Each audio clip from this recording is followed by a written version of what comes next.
I see it. What's up? And thank you for checking out the Hospitality Strategy Lab. My name is Jason Luttrell. I'm here with Joe Mikulich. Did I say that right?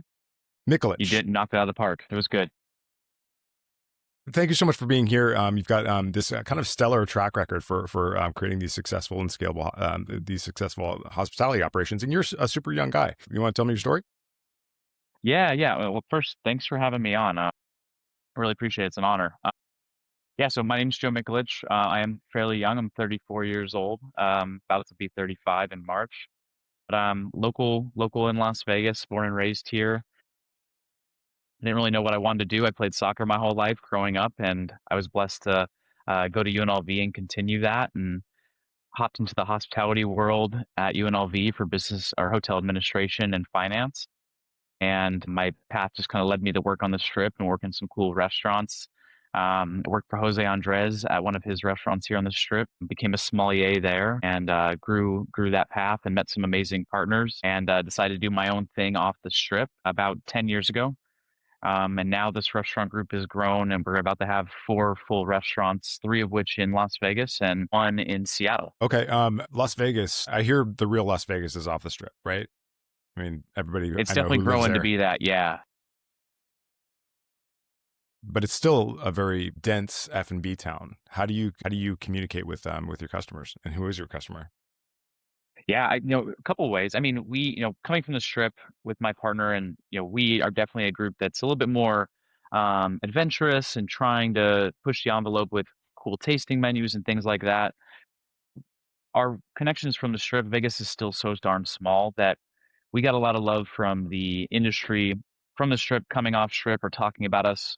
Tourism has always been a big driver of the group with people coming into town. And if they want a secondary option to get off the strip, that's becoming more and more common for people to come for a convention and then say, hey, let's find some other restaurants off the strip that, uh, might be a little bit better value or just a little bit more um, adventurous. Oh, can you hear me? I might have lost you, Jason. Okay, we're back. We're live. Yay! All right, streaming media. All right, sorry, Oh, I got you back. Sorry. okay, we'll just chop that part out later. But we're still live on YouTube and LinkedIn. Okay, so I'm sorry. Remind me, how do you connect with your customers in Las Vegas?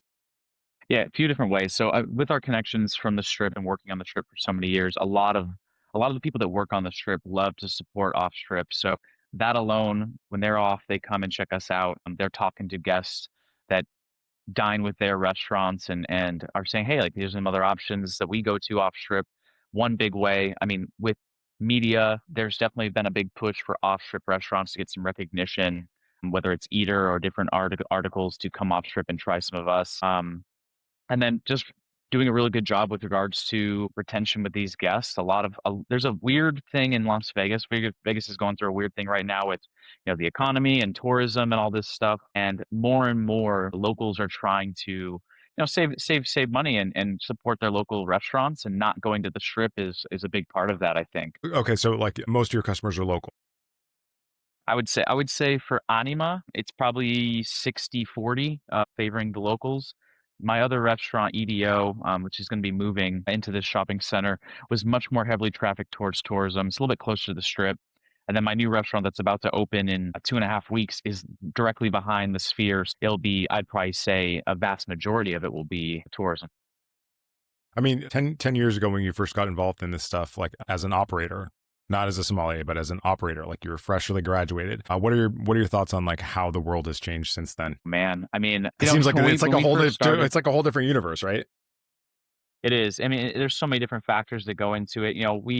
We started super small. EDO was 32 seat restaurant. It's not too difficult to fill in the seats on that. There's 3 million people in Las Vegas who live here, so if we can't fill in the seats on there, we have a very very big problem. So it's changed a lot though. There's a lot of money coming into Vegas. COVID changed a lot where people were moving to Vegas a lot more, and now we're having more businesses come here. People are spending a lot more money on building out restaurants too. I mean, I've been to a handful of restaurants recently that are off strip, and the amount of money they're putting into these businesses is baffling. There's a lot of brand new developments that are coming to Las Vegas. So there's definitely like a lot of hype and a lot of fun coming around the city that has never been here before. Like just being born and raised, there was nothing off strip that was really, really worth going to. Maybe a handful of restaurants I can think of when I was in my teens and 20s. It's just starting to become a bigger thing. What are your thoughts on I'm referencing this article that Marita, shoot, I should find her name is right here, but she wrote this Medium article that you gave, and I thought it was really you gave some really thoughtful answers. I'm going to find her name just because it's important. It is Marita Mesti, and so she asked you some really really great questions, and one of the things that stuck out to me was about operational complexity and kind of simplifying things. Like you're about to open up a restaurant on like literally 2 weeks from now. How do you train people to get the basics right? How do you master the basics? Yeah, I think that, regardless of what restaurant it is, it could be a fast casual restaurant or it could be something high end that requires, you know, 20 courses tasting menu. I think focusing and not trying to overcomplicate things. Yes, those things can get a little bit more expensive and take a little bit more detail and things like that. But if you don't have the building blocks of the goal is to make people happy. The goal is hospitality at the end of the day. None of that other stuff matters. And there's I was telling these guys yesterday, there's so many restaurants that I've gone to where the food is okay. I would say that there's a baseline of like the food needs to be good, but if I don't feel good, if I don't talk and communicate and get some laughs in, or maybe learn something from the staff, where I don't feel welcome, I'll never go back. And that there's plenty of places like that that I can think of that are super successful, classic restaurants that have been around for these 30, 40 years. You know, those restaurants aren't necessarily changing their menus every day and trying to do this cutting edge stuff. They're just very good at hospitality. They know how to make people feel good when they go in there. And I think that matters more than ever. Obviously, no knock to chefs. They're artists and that they definitely have a place in the overall experience. But we're kidding ourselves if we don't want to feel good or to look good and to be noticed in hospitality. And none of that has to do with food. All right, so you're knee deep in training right now. Can you run us through like exactly what you're covering, like what and why you're covering it, and what your Yeah, philosophy is on training and training specifically training for new openings, which is way harder than continuing education for staff. definitely. I've been blessed. We retain a lot of our staff, and a lot of my team from Anima and EDO are taking this leap and growing into new roles. So some of my staff is going to be already with this team and kind of understands me and my group and my chef team. So I'm blessed on that front that they're also carrying a little bit of the water to push these new staffs. I'm very big on personality. I love hiring people with a great personality and a willingness to learn. One of the biggest things that we've been doing for the past few days is kind of like ice breaking moments. Just get people friends and willing to feel the need where they're comfortable, feel comfortable with just getting to know each other. It gets just breaking that boundary right off the bat is one of the biggest things that we have to do because otherwise like you just feel awkward when you get into the room at least for the first few months. So trying to get these guys to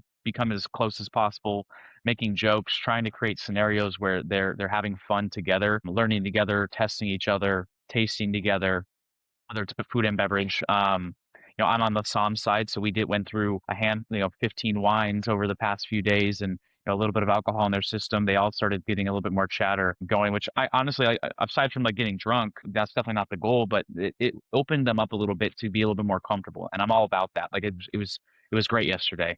Uh, Putting them in different settings. Right now we're training at Anima and one of my other locations because Brasseria, the new actual restaurant they're going to be at, is still in construction for the next few days. So we haven't been into the room yet. So it's putting them in different settings. Like I just went outside of my patio and, it's 70 degrees in Vegas and the sun was out. It was beautiful. And we put the busters and the hostess team out there just to be in a different setting and more focusing on just being with themselves and learning together. I'm super hands-on when it comes to training. I don't like the idea of like sending them home with just a bunch of packets and emails and things like that. Like I want to get into the nitty-gritty of learning what's going on together. And if they get wrong answers, we've been testing every morning. And for the past few days, we're too new. I'm not trying to hold these guys accountable with, if you get something wrong. I want you just to absorb this information, whether you hear it from me or whether you're looking it up. You're taking it in. This first few weeks, the first week of training, it should just be full absorption. I'm not trying to say you're fired if you don't get these 10 questions correct. We'll get to that later. Let's just become friends first. Let's just become dependable on each other. So, how long is the actual training program leading up to an opening? We do about 12 days of training. That includes us sitting down in the space with the projector and all that stuff and learning about the different wines and the food. the ethos of this group, all that jazz, what this concept's going to be. We're going to be getting into the restaurant later on this week, and we'll start loading in all the tables and chairs. And I love the staff being part of that whole process. They feel like it's more, they feel a bigger part of it to say like, hey, I opened this restaurant. And I literally like, had the say in where these AP glasses or where these water glasses go. I love that stuff, and I think they take a little bit more initiative and ownership of the room when they have that ability. And it's going to be a good timing. It's obviously restaurants openings always are stressful. There's a lot of stuff that can always happen, too many variables, but you just learn I to mean, kind of just go with the punches. And I had a kind of a nerdy side question. Like, is it pretty easy to open up a restaurant in Las Vegas? I live in New York, and it's like actively hostile to cities, like with permitting and compliance and stuff. It's crazy. I haven't opened up in New York. We opened up in a hotel in Seattle, and that posed a whole nother layer of different problems to solve. I've opened up a few restaurants on the strip. I think on the strip and in a hotel, it's a little bit more controlled and a little bit, you have a little more support. I will say that off strip restaurants where you don't have like this multiple layers of assistance to do all these small little tasks, you're not, the delegation is significantly less. It falls on the ownership and a lot of the team a lot harder. It really depends. When we opened up EDO, we were able to get everything relatively quick. It was a pre-existing restaurant. Second generation restaurants is kind of our name of the game. I will say Brasseria was a little bit more difficult because even though it was second gen, the restaurant had been closed. It was there for 25 years. It sat empty for like 9 or 10 years, so nothing was up to code. It might have been just it could have been just a brand new restaurant at that point. We had to do so much construction, so much work, so much permitting, and this one in particular has definitely taken a little bit of extra time than what we had forecasted. I've never heard of a restaurant opening up on time. Ever. I've maybe worked on 40, 50 bar programs, and not a single one has opened on time. All right. What are some of the numbers that you care about? What are some of the when you're like as an owner, as a partner, you're like, okay, these are the numbers that I care about when you're tracking the performance of a restaurant. Sure. No, I hold my guys pretty accountable on the leadership side. That a lot of them have taken this leap to grow with us. Vegas is weird. We compete with the strip with regards to the talent pool. So we've been blessed to bring on a lot of guys from the strip. And that their jobs change. You can be a GM on the strip, and what you're held accountable to is so different than what off strip restaurants need. There's an influx of guests that come in for the strip for the most part, where we have to really focus on, I think, way more than the strip is a guest satisfaction and retention of these guests. So I'm paying attention to reviews of all platforms very, very seriously. Something that I definitely hold my management team on accountable for is touching tables with every single guest. We're small enough to where there's no reason why my leadership team can't have an interaction with every single table.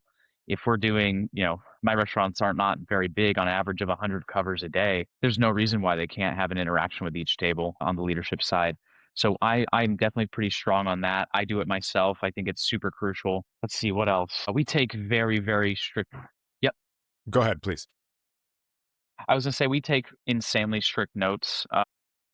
Just going to the making sure that these guests feel special when they come in, water preferences, all of this goes on chits into their reservation profiles. Next time they return, it's a much more forward thinking, retain as much information as possible about these guests so that when we approach tables, we're not asking the same redundant questions that we probably already know the answer to. So I'm big on that. My hostess team, my management team, the staff is all kind of in the loop of we're taking down notes of what guests want, what preferences are. I make my hostesses type pretty frequently about each guest in their profiles. If you don't mind me asking, what are you using for that? Like Open Table, Seven Rooms, Talk, something like that? For the longest time, we only used OpenTable. OpenTable, as you know, I mean, I think had the monopoly for quite some time, but they They were are the first. insanely expensive. They were the first, and I don't think they changed their model. I think they charge way too much per cover, and now other companies are starting to take over that segment. And so we switched. We still offer reservations on OpenTable, but we have a management system that links everything together or tries to communicate. But we predominantly use Seven Rooms now.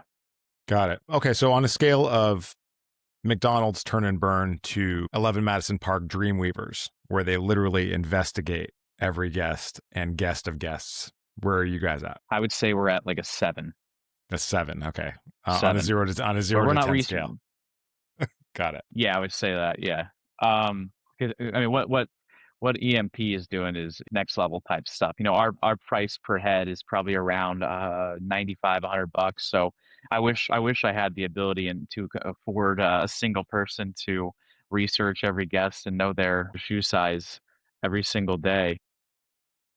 I had this one experience when I was there, and we were like we were the hosts, and then we had guests, and then the guests had invested. They had looked at our guest's wife's Instagram and made a drawing of their dog, and then wrapped it up like a present on the table, and it was like just this side of creepy.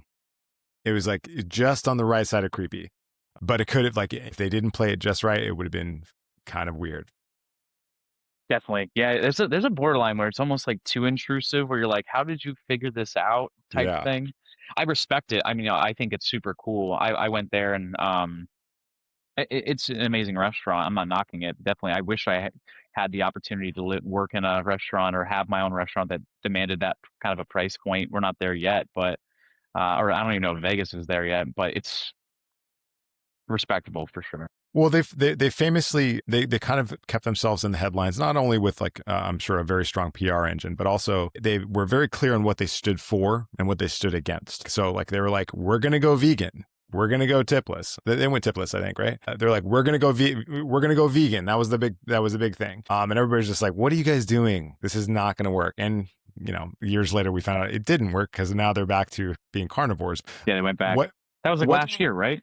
Yeah, it was recently. So what do your places stand for? What do they stand against? The biggest thing that I think that our group does. I Sorry, go told ahead. you they were going to be easy questions. I'm sorry.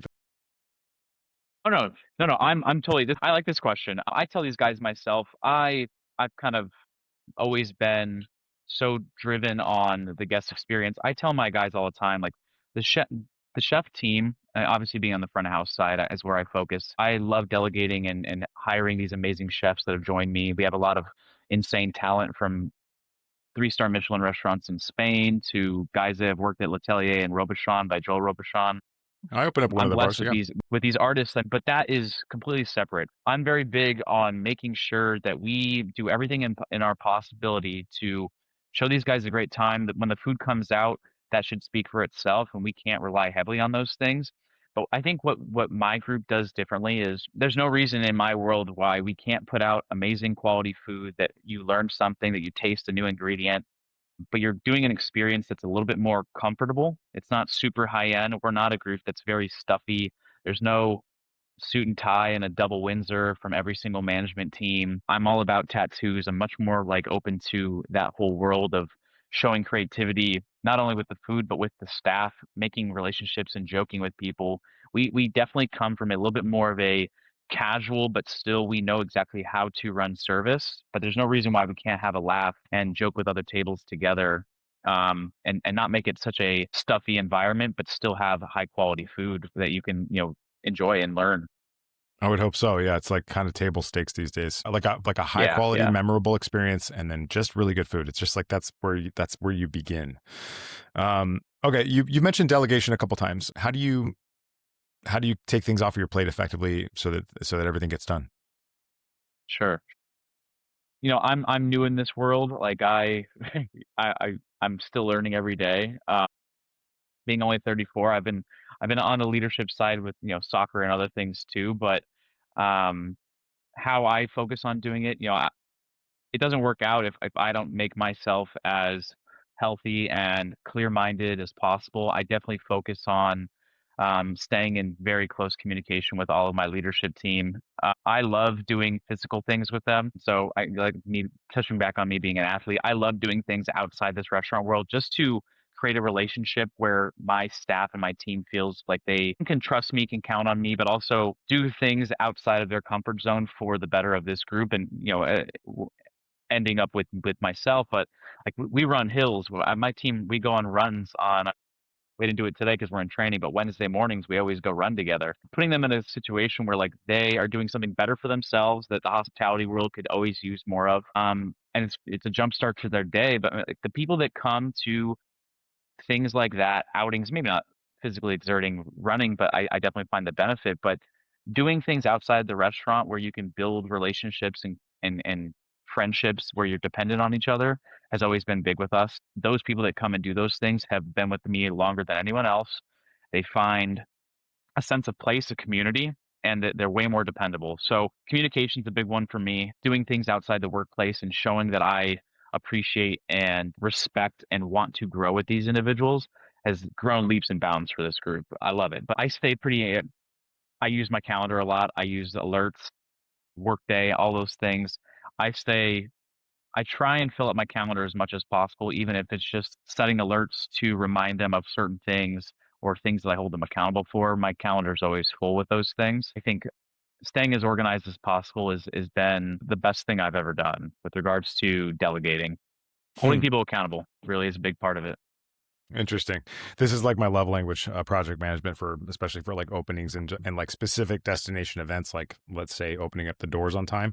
There's just so many like thousands of variables, and it's impossible to manage that cognitive load if it's not out there on paper or on a spreadsheet or in my case, pretty crazy project management software. Okay, well, I'm guessing that you have a room full of people that are excited to open up a restaurant in 12 days. So, is there anything else that you would like to share before we wrap it up? Nothing else. I mean, shoot us a follow on social media. Mine is Joe Mikulich on Instagram.